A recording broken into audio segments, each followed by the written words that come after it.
Since its inception in 1862, the parishioners of St. John the Baptist Catholic Church have been stewards of God's grace. We are an inspired and growing part of the one Catholic and Apostolic Church in Southwest Indiana. St. John the Baptist Parish is a vital part of our diocese's first ever capital campaign. Through our participation, we will make a direct, positive impact on our diocese seminarians and priests, Catholic education and faith formation, social outreach, and diocesan facility improvements.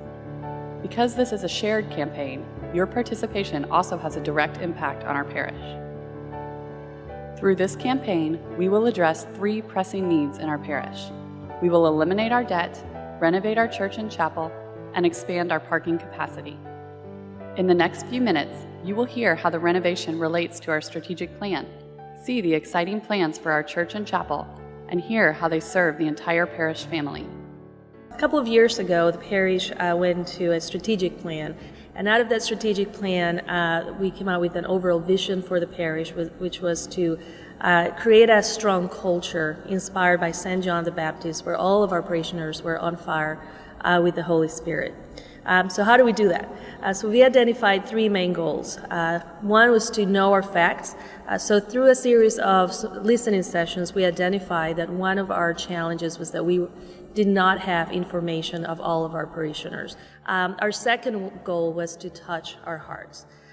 Again, through our listening sessions, we identified that because we're getting so big, we lost that personal touch with our parishioners. And then the third goal was to set on fire. And with that, again, we've identified a deep current within our parish of feeling the reverence, feeling the presence of Christ within our church. It has been approximately 25 years since our church space was built. The Stewards of God's Grace campaign will allow us to make much-needed renovations that will enhance the overall warmth and reverence of our central gathering and worship space. The entryway, where we welcome each other and our guests, will be made more warm and welcoming. The door connecting the chapel and narthex will be replaced with a stained glass window, providing greater privacy to that worship space.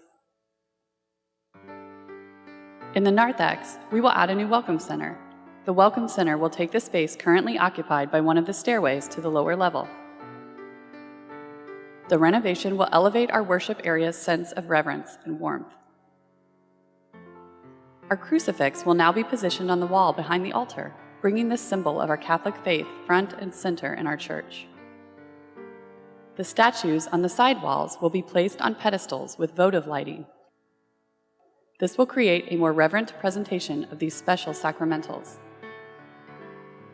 Updated design elements on the walls will help enhance the overall sense of warmth in our church. The Stations of the Cross will be moved so that they surround the church. New tile will be placed in the sanctuary, and a ramp will make the sanctuary more accessible. We will have a new altar and lectern, and the design of the new altar and lectern will be consistent with the recently updated baptismal font. Our church will now have a private confessional room, which will be accessed from the church worship area.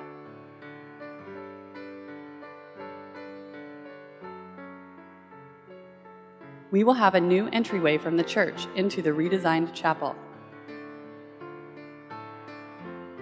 The chapel will also have a new exit to the outside. The newly designed chapel will provide a reverent home for our tabernacle and a space for adoration and quiet prayer. I think this renovation is very exciting. In more than 150 years, changes have been happening in people's lives, in their hearts, and that's going to be reflected in what's going to happen in the interior of this building. And I think that's a good image for what a church should be. A church should reflect what's going on in the lives of people who come to its liturgies, who experience the power of prayer here.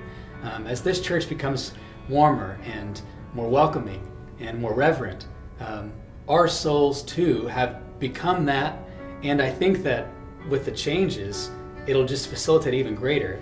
We'll become warmer, we'll become more welcoming, and we'll become more reverent, just like our church will be.